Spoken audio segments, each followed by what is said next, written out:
नमस्कार दोस्तों, मैं जेपी डांडिया आप सभी का आपके अपने YouTube channel dandiya electrical study पर एक बार फिर से स्वागत करता हूं।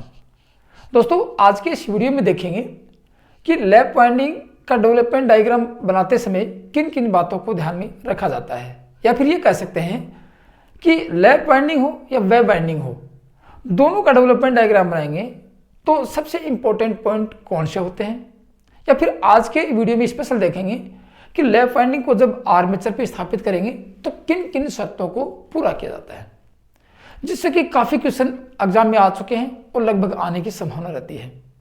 और यदि आप इन शर्तों को अच्छी तरह समझ लेते हो और अच्छी तरह देख लेते हो तो आर्मेचर पर वाइंडिंग स्थापित करने में आपको बिल्कुल जोर नहीं आएगा और एग्जाम से संबंधित सभी आपके डाउट हैं या सभी क्वेश्चन उससे क्लियर हो जाएंगे और आपको अच्छी तरह समझ में आ जाएगा। इसलिए इस वीडियो को पूरा देखिए, कंप्लीट रूप से शुरू से लेकर लास्ट एंड तक देखिए। मुख्य इंपॉर्टेंट टॉपिक होने वाला है, मोस्ट इंपॉर्टेंट टॉपिक होने वाला है, क्योंकि यहाँ से काफ़ी क्वेश्चन उठे गए हैं और यहाँ से काफ़ी क्वेश्चन आ भी चुके हैं वाइंडिंग से संबंधित। इसलिए आप वीडियो को पूरा देखोगे और इसके नोट्स बनाओगे तो आपके सारे डाउट क्लियर हो जाएंगे, आपको समस्या नहीं आएगी। और दोस्तों, वीडियो को पूरा देखा करो, शुरू से लास्ट एंड तक वीडियो को कंप्लीट रूप से पूरा देखा करो और अपने नोट्स ऐड किया करो, नोट्स बनाया करो, ताकि भविष्य में आपको कभी समस्या नहीं आए। और वीडियो को देखने के बाद या वीडियो देखते समय आपको वीडियो अच्छा लगे या आपको समझ में आए या आपका नॉलेज इंप्रूव हो रहा है तो वीडियो को लाइक कर दिया करो। लाइक तो चाहे अभी कर दो और कमेंट्स जरूर करके बताया करो जितना वीडियो में आप लोगों ने देखा, सीखा और पढ़ा और आपको कितना समझ में आया, या फिर आपको और कुछ इस वीडियो से संबंधित या अपने सिलेबस से संबंधित चाहिए तो कमेंट्स आप जरूर किया करो। जितना कमेंट्स करोगे उतना ही आपको और कुछ अत्यधिक मिलने वाला है और कुछ आपको सीखने को मिलने वाला है, क्योंकि अपने सिलेबस बहुत ज़्यादा लंबा चौड़ा है। जितना आप चाहो उतना ले सकते हो, आप जितना आप चाहो उतना पढ़ सकते हो आप। इसकी कोई लिमिट नहीं होती है कि सर कितना पढ़ें, कितना भी पढ़ लो आप लोग, और कितना आपको चाहिए वो मेरे को बताओ कि सर इतना चाहिए। आपको कंप्लीट रूप से नियमित पैटर्न के आधार पर आपके सिलेबस के अकॉर्डिंग मिलेगा, आपके एग्जाम के अकॉर्डिंग मिलेगा।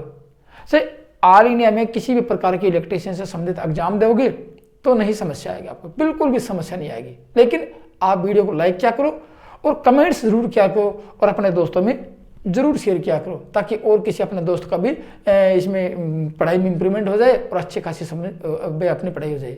और आपको इतना मस्त कंटेंट, इतना मस्त सिलेबस फ्री में नियमित पैटर्न के अकॉर्डिंग सब कुछ मिल रहा है, तो फिर क्यों अपने इसको पूरा नहीं देखते? इसको पूरा देखने में कंजूसी क्यों बढ़ते हैं? आप किसी और यदि आप ऑफलाइन कोचिंग में जाते हो इतना सिलेबस नहीं मिलने वाला आपको, और कहीं कोचिंग करते हो तो पूरा कंटेंट नहीं मिलने वाला आपको। अकॉर्डिंग पूरा नियमित पैटर्न के आधार पर पूरा सिलेबस करवा रहा हूँ, तो फिर दिक्कत कहाँ रही आप लोगों को? इसलिए वीडियो को लाइक कर दो और कमेंट्स जरूर करना। तो आज की इस वीडियो में देखेंगे कि लैप वाइंडिंग या वेव वाइंडिंग। सबसे पहले देखिए कि लैप वाइंडिंग और वेव वाइंडिंग का डेवलपमेंट डायग्राम बनाते समय किन किन बातों का ध्यान में रखा जाता है। सबसे पहले देख लो, नोट लगाने वाली बात आ गई। सबसे पहले नोट लगा लो, फिर आपको टॉपिक लिखाता हूँ कि लैप वाइंडिंग हो या वेव वाइंडिंग हो, उसका आप यदि आरेख डायग्राम बनाते हो या स्थापित करने के लिए डायग्राम बनाना पड़ता है, पहले टेबल बनानी पड़ती है पहले, तो किन किन बातों को ध्यान में रखा जाता है? तो कह सकते हैं कि डेवलपमेंट डायग्राम, या हिंदी में लिख दो विकसित कुंडलन आरेख, ये है, इसकी बात करेंगे। कौन सी वाइंडिंग की? लैप वाइंडिंग हो चाहे वेव वाइंडिंग हो। इसके लिए कुछ मुख्य टॉपिक्स है या मुख्य कुछ बातें हैं जिनको आपको देखना जरूरी है। सबसे पहले क्या देखना चाहिए आप लोगों को? सबसे पहले आपको पता होना चाहिए कि चालकों की संख्या कितनी रखी जानी चाहिए, पोलों की संख्या क्या है, पिच और वाइंडिंग, इनके प्रकार की वाइंडिंग कितने प्रकार की होती है, कौन सी वाइंडिंग का अपने अध्ययन करें या कौन सी वाइंडिंग स्थापित करें, इनका पता होना जरूरी होता है। कौन कौन सी का? सबसे पहले आप लिख लो कि किन किन बातों का ध्यान आपको होना चाहिए। चालकों की संख्या, चालकों की संख्या का आपको ज्ञान होना चाहिए कि कितने चालक इस वाइंडिंग में रखे जाएंगे। फिर आपको पोलों की संख्या पता होनी चाहिए, पोलों की संख्या पता होनी चाहिए। आपको यह भी बताऊंगा, आपको वो भी समझाऊंगा कि आरेख डायग्राम कैसे बनाएंगे, या फिर ये भी बताऊंगा कि आर्मेचर पर इस लैप वाइंडिंग को या वेव वाइंडिंग को स्थापित कैसे करेंगे, सब कुछ सिखाऊंगा आप लोगों को। फिर क्या पता होना चाहिए? पिच का पता होना चाहिए आपको। पिच व वाइंडिंग के प्रकार, वाइंडिंग का प्रकार, इनका प्रकार का पता होना चाहिए या उनका ज्ञान होना चाहिए आप लोगों को। सबसे पहले ये आप लोग, जब तक आपको इनका पता नहीं होगा तब तक आप किसी प्रकार के आर्मेचर वाइंडिंग स्थापित नहीं कर सकते। दूसरी बात देखो, और क्या चाहिए आप लोगों को, डीसी आर्मेचर की किसी भी प्रकार की वाइंडिंग में ठीक है। अब आपको बता दो, ये तो पता होना चाहिए, पता होना जरूरी होता है। अब किन किन बातों को आपको ध्यान में रखना चाहिए वो देखो। डीसी आर्मेचर की बात करेंगे, डीसी आर्मेचर पर वाइंडिंग करेंगे, लैप करेंगे या वेव करेंगे, किसी भी प्रकार की वाइंडिंग हो कोई बड़ी बात नहीं है। आर्मेचर की किसी भी प्रकार की, ऐसे लिख लो, किसी भी प्रकार की वाइंडिंग, किसी प्रकार की मतलब दो ही प्रकार की होंगी, या तो लैप होगी या वेव होगी, किसी भी प्रकार की वाइंडिंग, वाइंडिंग की बात करें किसी भी प्रकार की वाइंडिंग। आगे नाम तो नहीं लिखूंगा, आपको पता है कि वाइंडिंग कितने प्रकार की, दो प्रकार की वाइंडिंग में वाइंडिंग के कॉइल शिरों की संख्या, वाइंडिंग में कॉइल शिरों की संख्या कम्यूटेटर के बराबर, कम्यूटेटर सेगमेंट के बराबर होती है। ये देख लो, वाइंडिंग में कॉइल शिरों की संख्या कितनी होती है, कॉइल शिरों की संख्या कम्यूटेटर सेगमेंट के बराबर होती है। ये सबसे बड़ा एक पॉइंट आता है, कम्यूटेटर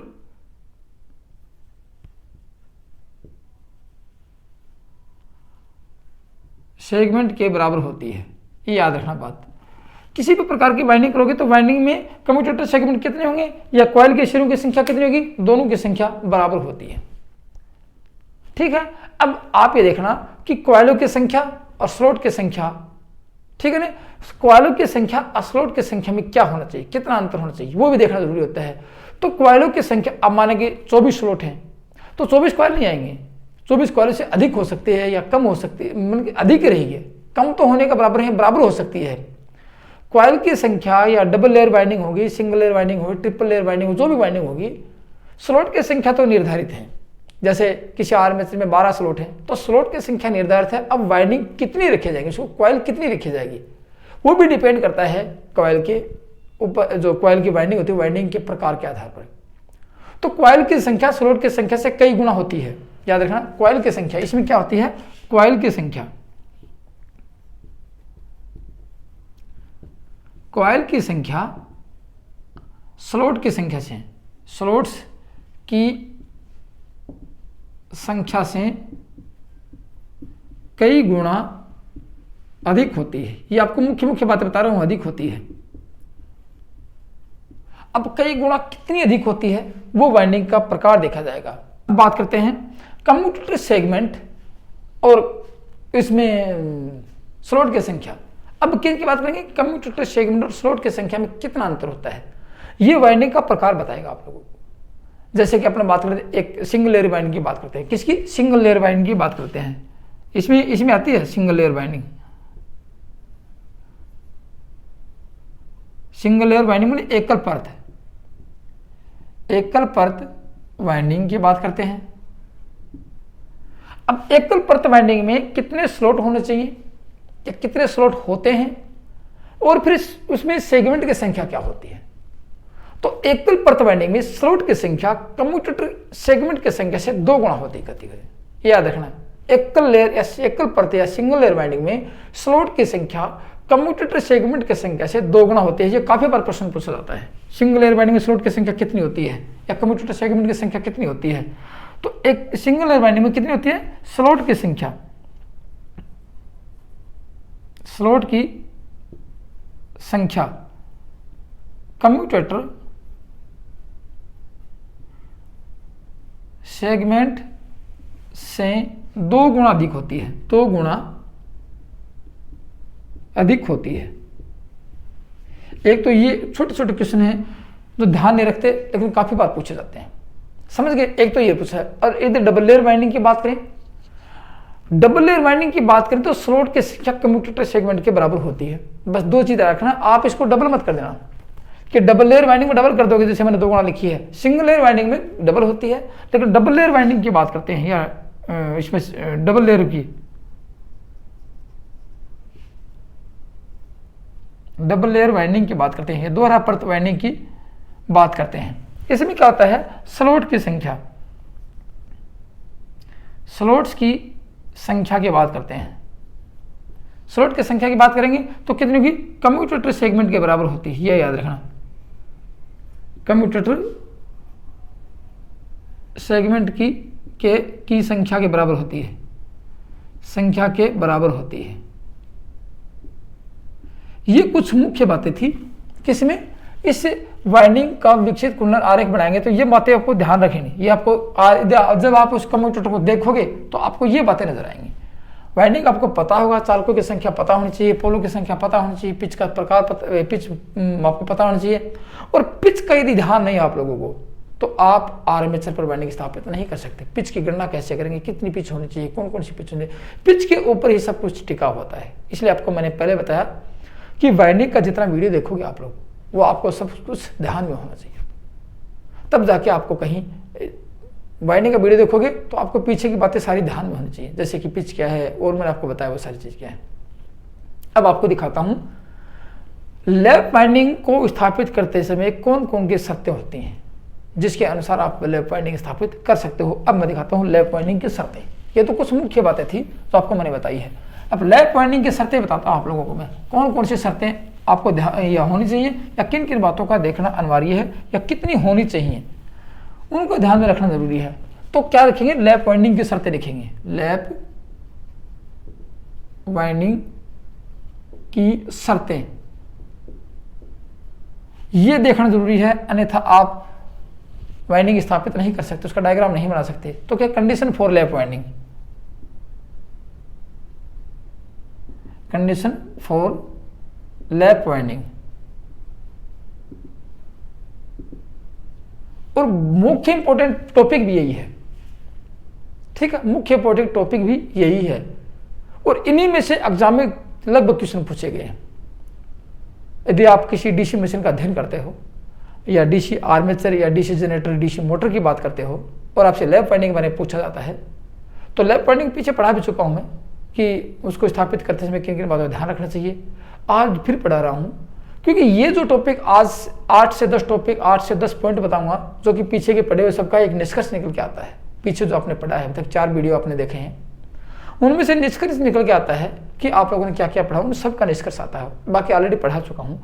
निष्कर्ष क्या कि स्पेशल लैप वाइंडिंग के लिए किन किन बातों का ध्यान रखना जरूरी है, कौन कौन सी शर्तें पूर्ण होनी चाहिए जिससे कि आप लैप वाइंडिंग स्थापित कर सकते हो, ठीक है। तो ये कह सकते हैं लैप वाइंडिंग के लिए निम्न शर्तों का पूरा होना जरूरी होता है। आपको बताया निम्न शर्तों का, कौन सी शर्तों का अब आपको बताने वाला हूं।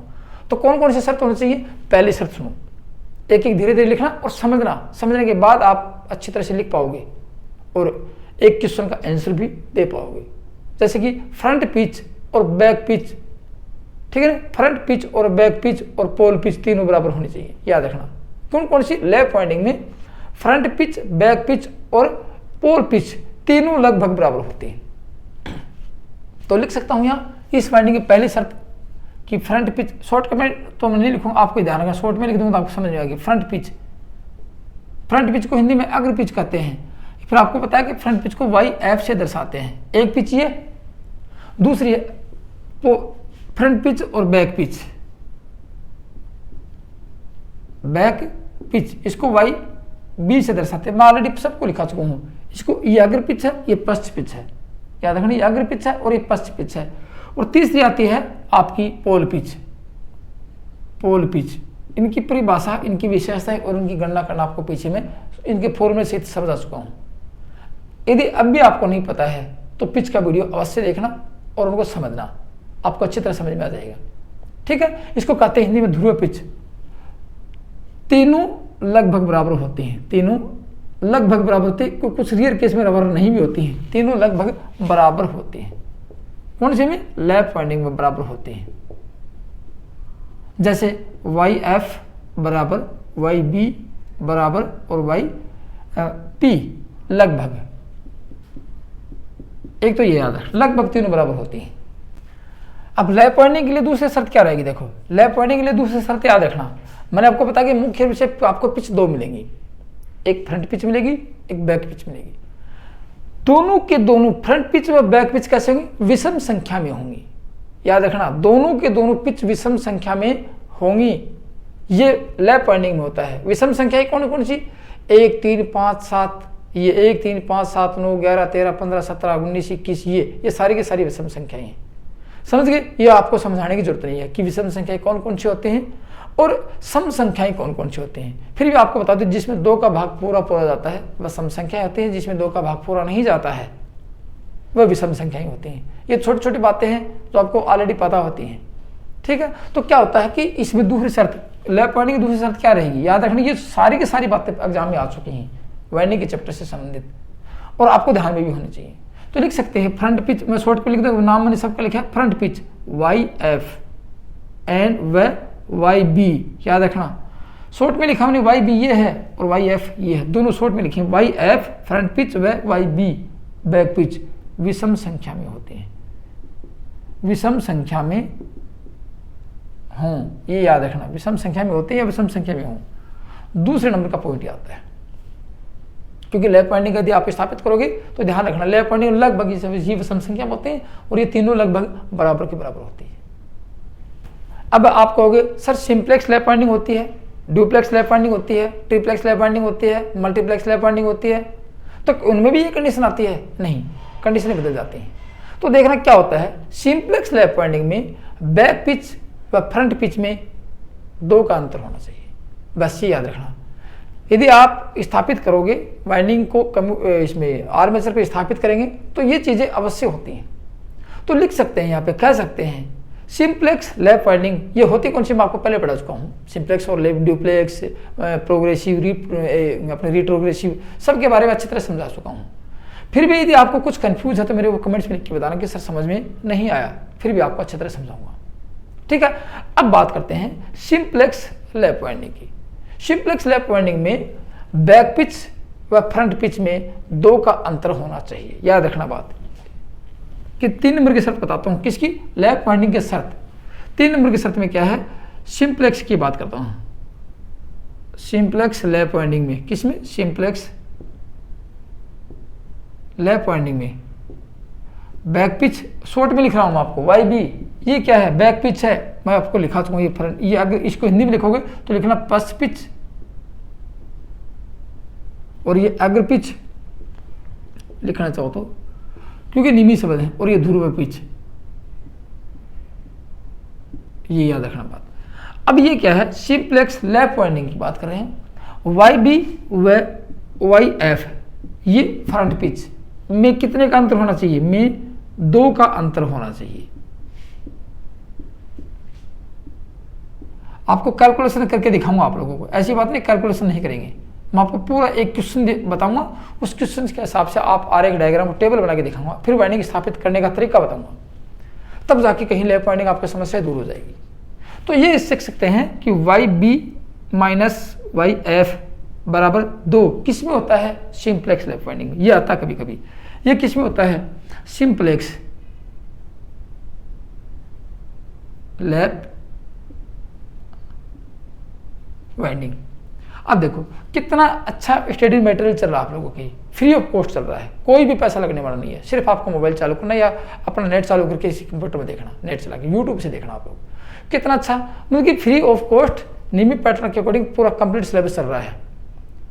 ठीक है, तो आप जैसे कि ITI के स्टूडेंट होते हैं वो बिल्कुल लो कैटेगरी से आते हैं, ऐसा नहीं कि हाई फाई कैटेगरी होता है, ITI क्यों करेंगे।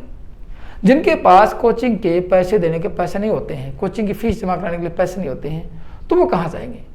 तो अपना एक मकसद है, अपना एक मतलब एक टारगेट है कि आर्थिक स्थिति से कमज़ोर और एजुकेशन अपने इलेक्ट्रिशियन थ्योरी से कमज़ोर कैंडिडेट है उसको ऊपरी स्तर तक लेकर आना, कि फ्री ऑफ कॉस्ट पढ़ाई करवा कर फ्री ऑफ कॉस्ट एजुकेशन देके उनका भविष्य उजागर करना, जिससे कि फ्री ऑफ कॉस्ट नौकरी अपना एक जीवन सुधार सकते हैं। तो अपना एक मुख्य उद्देश्य है, बाकी आपको कुछ न तो पैसे लेने वाले, न आपको कुछ पेड कोर्स देने वाला।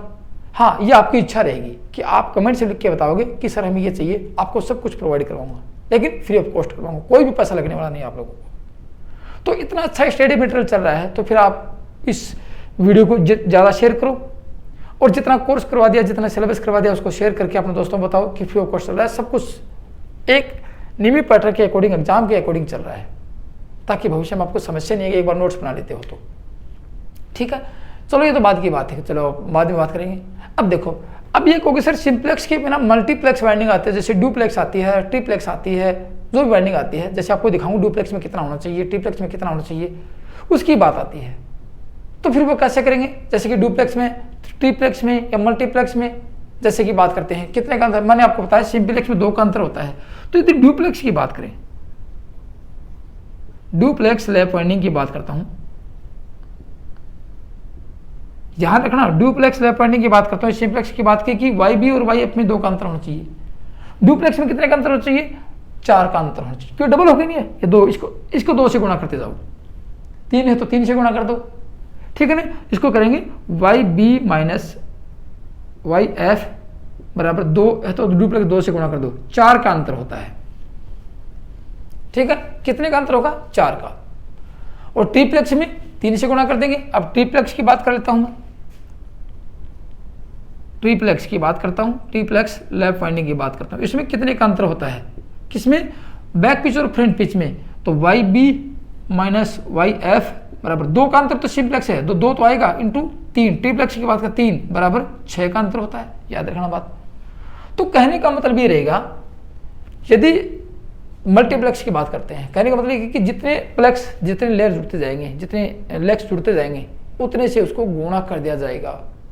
यदि आपको यदि दोनों की बात नहीं, तो मल्टीप्लेक्स क्वाड्रप्लेक्स की बात करता हूं, मल्टीप्लेक्स आपको किस तरह, मल्टीप्लेक्स का मतलब जितने आपको ध्यान नहीं हो तो उतने, सिंप्लेक्स तो ये है, मेन अंतर तो ये है, इससे जितने प्लेक्स होंगे उसको गुणा करते जाना। जैसे मल्टीप्लेक्स की बात करता हूं, मल्टीप्लेक्स लैप वाइंडिंग की बात करता हूं, उसमें कितने का अंतर होता है, Y B minus Y F 2 गुणा प्लेक्स, ये याद रखना बस, 2 गुणा प्लेक्स, जितने लेक्स होंगे उसको गुणा कर देना बस, 2 मल्टीप्लाई प्लेक्स। ये एक अच्छा खासा समझ में आने वाला है कि मल्टीप्लेक्स जितने प्लेक्स उसके 2 से उसको प्लेक्स से गुणा, जैसे मैंने ट्रिप्लेक्स की बात की 3 से गुणा किया, डुप्लेक्स की बात की 2 से गुणा किया, और सिंप्लेक्स में 2 होता है, और मल्टीप्लेक्स अब जितने आपको क्वेश्चन मिले उससे गुणा कर देना, मल्टीप्लाई कर देना, बिल्कुल आपका आंसर निकल जाएगा। अब देखो ये तो थी बात सिंपल सी। अब उसके बाद बात करते हैं ब्रूसों की संख्या की, कि ब्रूस कितने होने चाहिए। समझ गए बात कि लैप वाइंडिंग में मैंने ये पहले भी बता चुका हूं, इसे जस्ट पिछली वीडियो में बताया था कि ब्रूसों की चौड़ाई वेव वाइंडिंग में कितनी होती है, ब्रूसों की संख्या कितनी होती है, और ब्रूसों की चौड़ाई किसके ऊपर डिपेंड करती है, मैंने आपको बताया था। नहीं ध्यान है तो पीछे का वीडियो देखना। आज मैं यहाँ बताता हूँ लैप वाइंडिंग की बात करता हूँ। तो लैप वाइंडिंग में क्या बच गया कि ब्रूसों की संख्या, लैप वाइंडिंग में ये काफी बार प्रश्न पूछे गए बहुत, मैं आपको ये 10-12 पॉइंट लिखवाऊंगा इसके अंदर, जिसमें काफी बार क्वेश्चन पूछे गए। मैंने सोचा कि आपको ये सारे एक साथ करके लिखा दूं कि लैप वाइंडिंग से संबंधित आपका क्वेश्चन गलत नहीं होना चाहिए, और नहीं होगा यदि आप देखोगे पढ़ोगे तो नहीं गलत होगा। चलो अब बात करता हूं मैं आगे की बातें।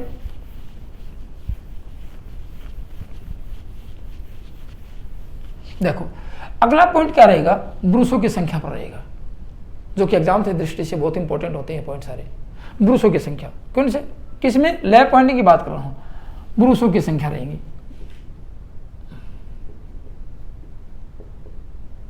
ब्रूसों की संख्या ये किसके ऊपर डिपेंड करती है, किसमें, लैप वाइंडिंग। ब्रूसों की संख्या पोलों की संख्या के बराबर होनी चाहिए। ये लैप वाइंडिंग, ब्रूसों की संख्या पोलों की संख्या, पोलों की संख्या के बराबर होनी चाहिए। ये है एक अच्छा पॉइंट। तो कह सकते हैं नंबर ऑफ ब्रूस, ब्रूस की संख्या बराबर पोल की संख्या, नंबर ऑफ ब्रूस बराबर नंबर ऑफ पोल्स, ये है मतलब कि पोल, ब्रूसों की संख्या पोल की संख्या के बराबर होनी चाहिए। एक पॉइंट आता है, मतलब कि जितने भी पॉइंट होंगे सारे अपने आप में इंपॉर्टेंट होंगे, सारे अपने आप में इंपॉर्टेंट होने के नाते एग्जाम में आने की संभावना रहती है, इसलिए सारे पॉइंटों को समझना और अच्छी तरह से नोट्स बना लेना। अब बात करता हूं समानांतर पथों की संख्या। आर्मेचर में समानांतर पथों की संख्या कितनी आपको पता है, क्योंकि पहले मेरे डीसी मशीन का चैप्टर देखा होगा, आपने पढ़ लिया होगा, डीसी मशीन, डीसी मोटर पर देखी होगी, डीसी जनरेटर देखा होगा, वह भी आपको दिखा चुका हूं कि पोलो की, ये समानांतर पथों की संख्या, पैरेलल पाथ की संख्या कितनी होनी चाहिए। तो आर्मेचर में समानांतर पथों की संख्या पोलो की संख्या पर डिपेंड करती है, याद रखना बात। आर्मेचर में, लेकिन अगला पॉइंट आता है आर्मेचर में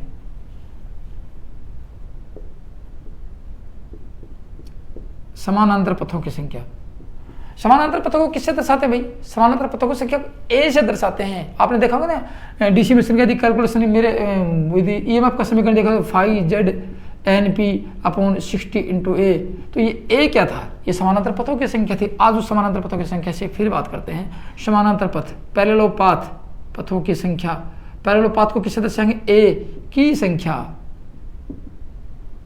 किसके ऊपर निर्भर करती है, ये याद रखना, पोलों की संख्या पर निर्भर करती है।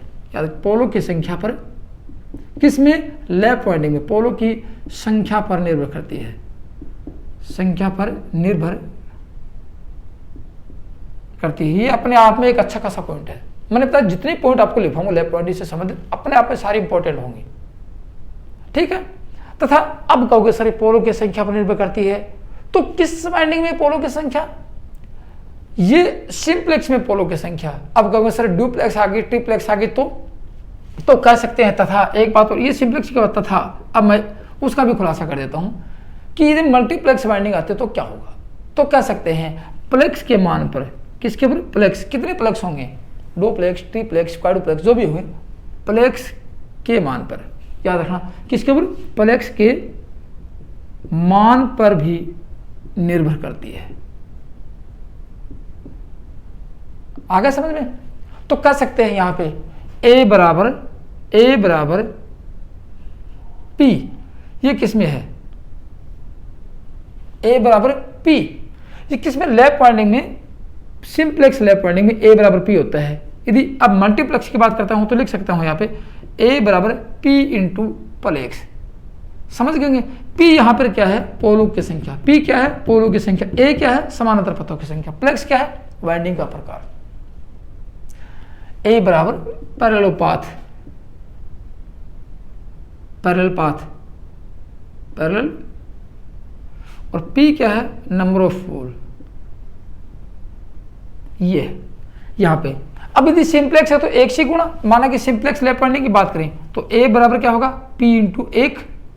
डुप्लेक्स होगा तो क्या होगा, ए बराबर पी इंटू दो। ट्रिप्लेक्स होगा तो ए बराबर पी इंटू तीन, और क्वाड्रुप्लेक्स या मल्टीप्लेक्स होगा तो ए बराबर पी इंटू चार। समझ गए होंगे आप लोग। और यही क्वेश्चन काफी बार घूम घूम के एग्जाम में पूछा जाता है काफी बार। डुप्लेक्स लैप वाइंडिंग में समानांतर पथों की संख्या का मान कितना होता है, या डुप्लेक्स वाइंडिंग कर दी जाए तो ईएमएफ पर क्या प्रभाव पड़ेगा। समझ गए, डुप्लेक्स वाइंडिंग यदि आप यदि करते हो तो करंट के मान पर क्या प्रभाव पड़ेगा। अब ये तो सारी बातें मैं डीसी जनरेटर में पढ़ा चुका हूँ, डीसी मशीन में पढ़ा चुका हूँ। या तो सिर्फ पोलों की संख्या की बात, मैंने समानांतर पथों की संख्या की बात की है। जैसे अब चलो मैं एग्जाम्पल बता देता हूँ आप लोगों को, आपको कुछ एग्जाम्पल नहीं बताया, मैं एग्जाम्पल बता देता हूँ। चलो एग्जाम्पल, ये तो आप देखो, दो पोल के आर्मेचर की बात करता हूँ। दो पोल के आर्मेचर की, पोल कितने हैं, चलो दो पोल का आर्मेचर, दो पोल के आर्मेचर की बात करता हूं, अच्छी तरह समझ में आ जाएगा। तो दो पोल के आर्मेचर में क्या होगा, ए बराबर, देखो दो पोल के आर्मेचर में ए बराबर कितना होगा, दो। किसमें, सिंप्लेक्स में। आ गया समझ में। अब मैं यदि दो पोल के आर्मेचर की बात करता हूं, दो पोल का आर्मेचर, फिर दो पोल के आर्मेचर की बात करता हूं, ज्यादा नहीं, चलो आपको सर दो तो है ही, चार की बात करें, चार पोल का आर्मेचर लेता हूं तो ए बराबर चार, मैंने आपको बताया पोलों की संख्या के बराबर। अब यह देखना जरूरी है कि दो ही पोल का आर्मेचर है, फिर बताता हूं दो पोल के आर्मेचर की फिर बात करता हूं। दो पोल के आर्मेचर में ए बराबर, ठीक है। अब किसकी बात करेंगे, डुप्लेक्स की बात करेंगे। डुप्लेक्स की, दो पोल के आर्मेचर में दो, तो देखो दो पोल क्या है, ए बराबर दो तो होता ही है, लेकिन दो गुणा होगा, मैंने आपको बताया प्लेक्स का गुणा, ये किस में होगा, डुप्लेक्स लैप वाइंडिंग में हो। डुप्लेक्स लैप वाइंडिंग की बात करता हूं, आप अच्छी तरह समझ गए होंगे। डुप्लेक्स लैप वाइंडिंग की बात करता हूं। फिर कहेंगे सर दो ही पोल का आर्मेचर है और ट्रिप्लेक्स वाइंडिंग है। दो पोल के आर्मेचर में ए बराबर दो इंटू तीन बराबर क्या होगा, ट्रिप्लेक्स में, ट्रिप्लेक्स लैप वाइंडिंग की बात करता हूं। बोलो समझ में आ गया। अब अक्सर चार पोल, अब आप देखना, आप मेरे को बताना, चार पोल का ट्रिप्लेक्स लैप वाइंडिंग में, याद रखना, मेरे को कमेंट से करके बताना, चार पोल के ट्रिप्लेक्स लैप वाइंडिंग में समानांतर पथों की संख्या का मान कितना होगा। नोट कर लो क्वेश्चन को और कमेंट्स में जरूर बताना कि चार पोल के ट्रिप्लेक्स लैप वाइंडिंग में समानांतर पथों का मान कितना होगा। समझ गए होंगे आप लोग। यदि समझ गए तो कमेंट्स करके बताना कि सर इतना, इसके समानांतर पथों का मान इतना होगा। ट्रिप्लेक्स की बात कर रहा हूं, ठीक है। यदि ये समझ में आ गया तो उसमें 6 पोल के ड्यूप्लेक्स लैप वाइंडिंग में समानांतर पथों का मान बता देना, दोनों के दोनों क्वेश्चन बता देना। फिर आपको देखते हैं कि आपने कुछ सीखा और पढ़ा, आपको समझ में आ गया। बहुत सिंपल क्वेश्चन पूछा मैंने आपसे, ठीक है। अब आपको दिखाता हूं और आगे की कंडीशन क्या क्या होनी चाहिए। यही कंडीशन, जितनी कंडीशन मैंने आपको बताई है सारे एग्जाम में पूछी गई। चलो आगे की कंडीशन में बताता हूं मैं, आगे की कंडीशन क्या क्या होनी चाहिए, क्या क्या होती है और क्या क्या होनी चाहिए। ये आज का जो वीडियो है ये मोस्ट इंपॉर्टेंट वीडियो है, बहुत गजब का वीडियो है और अच्छी खासी नॉलेज मिली आप लोगों को एग्जाम की दृष्टि से। ब्रुश की चौड़ाई की बात कर लेता हूँ। मैंने आपको पहले बताया था ब्रुश की चौड़ाई प्लेक्स के मान पर निर्भर करती है, इससे पिछली वीडियो में बताया था आपको। ब्रुश की चौड़ाई लैप वाइंडिंग और सिंप्लेक्स वेब वाइंडिंग की मैंने चर्चा की थी पिछली वीडियो में कि ब्रुश की चौड़ाई कितनी होनी चाहिए। मैंने आपको बताया कि सिंप्लेक्स वेब वाइंडिंग में और लैप वाइंडिंग में ब्रुश की चौड़ाई प्लेक्स के मान पर निर्भर करती है, प्लेक्स के मान पर निर्भर करती है। फिर हमने आपको ये बताया था कि प्रोग्रेसिव होगी या रिप्रोग्रेसिव होगी, बैक पिच होगी, सब बातें बताई थी आप लोगों को, ध्यान होगा आप लोगों ने देखा होगा तो, ठीक है। तो ब्रुश की चौड़ाई की बात करता हूँ, अगली शर्त बताता हूँ कि शर्त क्या होनी चाहिए। ब्रुश की चौड़ाई, ब्रुश की चौड़ाई कितनी होती है, किसमें, लैप वाइंडिंग में। ये किसके ऊपर डिपेंड करती है, प्लेक्स के मान पर। प्लेक्स के मान जितने प्लेक्स होंगे उतने निर्भर करती है। जैसे एक कम्यूटेटर, एक ब्रुश एक कम्यूटेटर सेगमेंट के बराबर चौड़ा होता है, इसमें लैप वाइंडिंग में होता है, ठीक है। यदि वेब वाइंडिंग अलग होगी, जैसे कि आप बात करो ड्यूप्लेक्स लैप वाइंडिंग की बात करता हूं, या ड्यूप्लेक्स लैप में कितनी होती है, अब प्लेक्स का मान जितना होगा, ये ब्रुश की चौड़ाई होनी कितनी चाहिए, एक कम्यूटेटर सेगमेंट के बराबर होती है, समझ गए। अब ड्यूप्लेक्स है तो 2 गुना बढ़ जाएगी, ट्रिप्लेक्स है तो 2 गुना 3 गुना बढ़ जाएगी। ये आपको पिछली वीडियो में मैंने आपको बताया था। तो ये आगे समझ में कि ब्रुश की चौड़ाई कितनी होनी चाहिए, ये प्लेक्स के मान पर डिपेंड करती है। चलो अगले की बात करता हूँ, रिप्रोग्रेसिव। अब बैक पिच और उसकी बात करता हूँ, फ्रंट पिच की बात करता हूँ, जो कि आप पहले पढ़ चुके हो कि प्रोग्रेसिव लैप वाइंडिंग और प्रोग्रेसिव वेब वाइंडिंग, या रिट्रोग्रेसिव लैप वाइंडिंग या रिप्रोग्रेसिव वेब वाइंडिंग की बात कर लेता हूँ। उसमें भी मैंने आपको ये बताया था कि बैक पिच और अपने फ्रंट पिच में कितना अंतर होता है, किसका मान अधिक होता है, ठीक है। चलो मैं बात करता हूँ इसका मान कैसे ज्ञात करेंगे, आज मान ज्ञात कर लेते हैं। तो सबसे पहले बात करता हूँ कि लैप वाइंडिंग में प्रोग्रेसिव लैप वाइंडिंग की बात करता हूँ। प्रोग्रेसिव लैप वाइंडिंग को वृद्धिशील वाइंडिंग भी बोल सकते हैं, मैं आपको वृद्धिशील कुंडल बोल सकते हैं। प्रोग्रेसिव लैप वाइंडिंग की बात करता हूँ, इसमें फ्रंट पिच और बैक पिच का मान कितना होना चाहिए, ये भी आपको ऑलरेडी पहले इससे पिछले जस्ट पिछले वीडियो पढ़ाया था मैंने आप लोगों को। कितना होता है देखो, मैंने आपको बताया कि प्रोग्रेसिव लैप वाइंडिंग में YB ग्रेटर देन YF, और एग्जाम्पल की दृष्टि से अच्छा खासा तरीके से समझाया था आप लोगों को मैंने कि इसका मान अधिक क्यों होता है, इसका कम क्यों होता है, ये भी बताया था आप लोगों को मैंने। इसलिए मैंने आपको बताया था कि आप यदि पिच के मान को अध्ययन करना सीख लेते हो तो आपकी आधी समस्याएं हल हो जाती हैं। अब कहेंगे सर प्रोग्रेसिव लैप वाइंडिंग में बैक पिच का मान कैसे निकालेंगे, ये भी आपको फॉर्मूला बता देता हूँ। ये भी आपको बताया था कि प्लस में लिया जाता है, एक प्लस में लिया जाता है, आपको ध्यान होगा, बताया होगा मैंने आपको। बैक पिच कैसे ज्ञात करेंगे, बैक पिच का मान आपको बता देता हूँ, चालकों की संख्या के आधार पर बात करता हूँ। आपको देखें, चालकों की संख्या के आधार पर बात करता हूँ, Z/P मैंने आपको बताया था, ठीक है, +1 में लिया जाता है। याद रखना, ये आपको समस्या आएंगे आगे जब आप वाइंडिंग स्थापित करो तब समस्या आएंगे आपसे। चलो अब मैं फ्रंट पिच की बात करता हूँ, फ्रंट पिच की बात कर लेता हूँ। फ्रंट पिच किस में, प्रोग्रेसिव लैप वाइंडिंग की बात करता हूँ। फ्रंट पिच ये YB minus YB back pitch, याद रखना, YB माइनस 2 इंटू प्लेक्स, क्योंकि अधिक होती ही होती है। देखो बैक पिच अधिक है, एक प्लस में लिया जाता है, तो फ्रंट पिच का मान कितना होता है, YB से इसको घटाएंगे तो अपना आप कम हो गई, ये होता है यहाँ पे।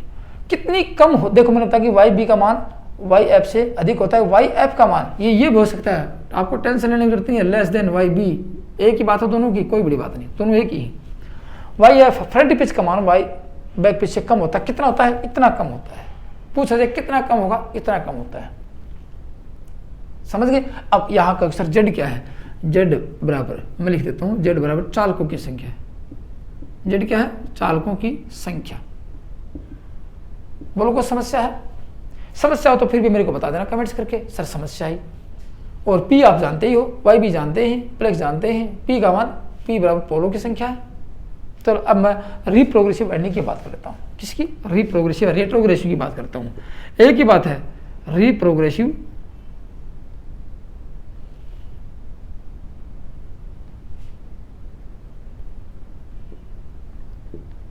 रिप्रोग्रेसिव लैप वाइंडिंग की, रिप्रोग्रेसिव लैप वाइंडिंग की, इसको प्रतिगामी, मैं आपको प्रतिगामी लैप वाइंडिंग बोलते हैं। अब मैंने आपको बताया कि इसमें क्या होता था, इसमें ये था, इसमें वाई एफ फ्रंट पिच का मान वाई बी से अधिक है, ये आपको मैंने बताया था कि Y F front pitch greater than back pitch, या फिर आपको किस उल्टा कभी कभार ऐसे भी आता है कि Y B less than Y F, बात बराबरी है, दोनों में कोई अंतर नहीं है।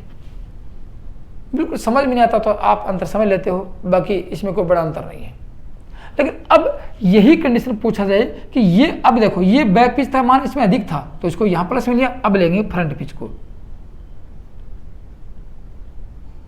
फ्रंट पिच की बात करें, चलो फ्रंट पिच में क्या होगा, फ्रंट पिच को यदि आप वाई एफ से दर्शाते हैं, इसकी बात करते हैं जेड प्लस पी प्लस 1, क्योंकि मैंने आपको बताया था कि इसमें बैक पिच और फ्रंट पिच को, देखो यहां बैक पिच की बात करते हैं, प्लस में लिया जाता है, रिप्रोग्रेसिव में आप कहोगे रिप्रोग्रेसिव माइनस में लिया जाता है। आपको सर माइनस में बताया था आप लोगों ने, किसका मान, बैक पिच प्लस में, बैक पिच माइनस में, फ्रंट पिच नहीं बताया आप लोगों ने उस समय भी। चलो अब बैक पिच लेते हैं, सर बैक पिच का मान फिर क्या होगा, माइनस में आपको बताया कि बैक पिच प्लस में ले लिया मैंने एक, तो यहां बैक पिच क्या होगा, back pitch Y F Y B, ये देखो सेम टू सेम ये कंडीशन ये आती है, वाई एफ माइनस 2 इंटू प्लेक्स, ये आता है। बोलो बैक पिच का मान कम हुआ कि नहीं हुआ, बैक पिच माइनस में आई कि नहीं आई, ये होता है बैक पिच माइनस में आ गई है। ठीक है, ये कंडीशन किस में थी, लैप वाइंडिंग में। जब आप लैप वाइंडिंग किसी आर्मेचर पर रिवाइंड करोगे, स्थापित करोगे, तब आपको समस्या आएंगी, और वो आएंगी तब जब आप स्थापित करोगे, उससे पहले आपकी समस्या आ जाएंगे आपके एग्जाम में। तो एग्जाम में भी सारी चीज़ पूछी जाती हैं, तो यदि आप जितना अध्ययन करोगे उतना कम ही कम पता है वाइंडिंग के बारे में, क्योंकि ये एक प्रैक्टिकल टॉपिक है, ये एक प्रैक्टिकल टॉपिक से पढ़ने से पहले आपको इन बातों का ध्यान होना चाहिए, प्रैक्टिकल करने से पहले इन बातों का पता होना चाहिए। ठीक है, ये तो थी बात इनकी। अब देखो यहां जेड प्लस पी का मान, एक चलो टॉपिक और लिख देता हूं, कुछ शर्तें और बच चुकी हैं, कुछ शर्तें और बच चुकी हैं आप लोगों के लिए। चलो मैं लिख देता हूं, जेड अपॉन पी का मान सम संख्या में होना चाहिए, सम संख्या में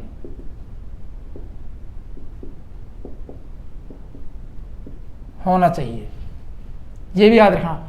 जेड प्लस पी चालकों की संख्या पर पोलों की संख्या, ठीक है ना, चालकों की संख्या प्लस अपॉन पोलों की संख्या, इसका मान सम संख्या में होना चाहिए। ये है क्या, जेड अपॉन पी क्या, मेरे को बताना, जेड अपॉन पी क्या है, ये आप वीडियो के लास्ट में मेरे को कमेंट्स करके बताना कि सर जेड प्लस पी क्या है। मैंने आपको पढ़ाया है पहले से, मैं नहीं बताऊंगा यहाँ पे, आपको पढ़ा चुका हूँ पहले से, आपने ध्यान होगा, आपने वीडियो देखा होगा, नोट्स बनाएंगे तो सब कुछ ध्यान होगा आप लोगों को। चलो अब बात करता हूँ कि स्लॉट की संख्या, स्लॉट बराबर क्या होता है, ठीक है ना, स्लॉट की बात कर लेते हैं, स्लॉट का मान कितना होता है।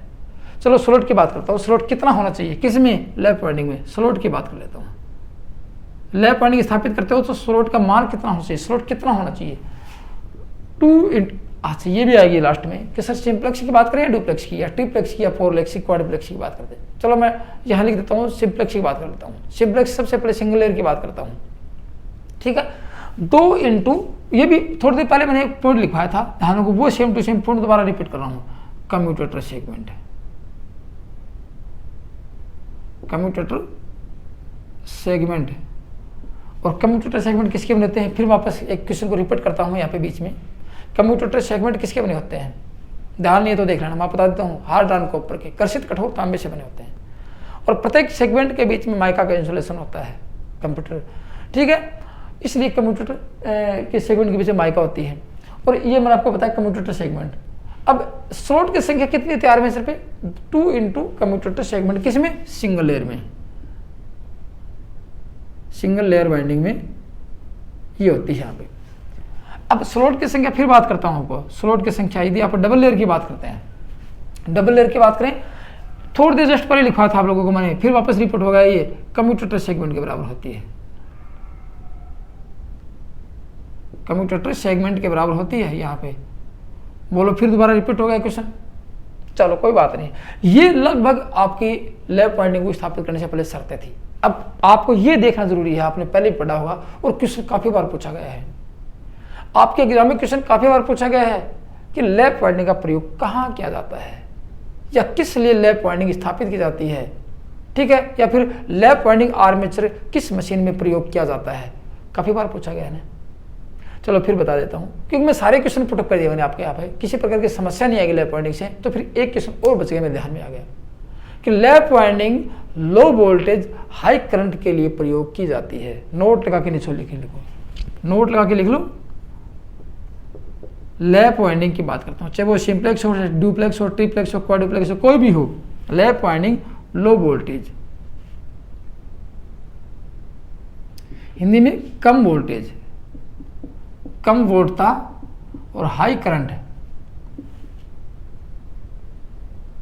मतलब उच्च करंट के लिए, उच्च धारा, हिंदी में लिखेंगे उच्च